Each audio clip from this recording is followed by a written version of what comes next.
अस्सलामुअलैकुम नाजरीन, आप देख रहे हैं JN न्यूज़ और मैं हूं आपकी होस्ट रुबीना चौधरी। सबसे पहले नजर डालते हैं आज की अहम खबरों पर।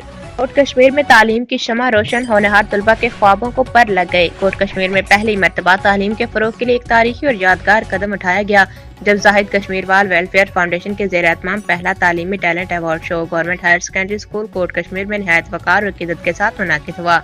ये तकरीब सिर्फ अवार्ड शो नहीं बल्कि उन बच्चों के लिए उम्मीद की किरण थी जो वसाइल की कमी के बावजूद इल्म की रोशनी से अपना मुस्तकबिल रोशन करना चाहते हैं।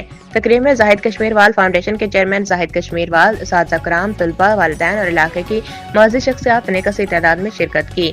इस मौके पर कोट कश्मीर में कायम 12 स्कूलों के होनहार तलबा में से हर स्कूल के 3 तलबा को टैलेंट अवार्ड से नवाजा गया जिनकी मेहनत, लगन और कामयाबियों का एतराफ़ था। इसके अलावा तालीम और समाजी खिदमात में नुमाया किरदार अदा करने वाली 5 अहम शख्सियात मारूफ समाजी रहनुमा मोहम्मद शेर खलील, मुसव्वर इकबाल, पीर महमूद अली शाह, हाजी अनवर कमाल खान और पीर इफ्तिखार शाह को भी खुसूसी तारीफ पेश किए गए जो माशरे के लिए इनकी खिदमात का खराज तहसीन था।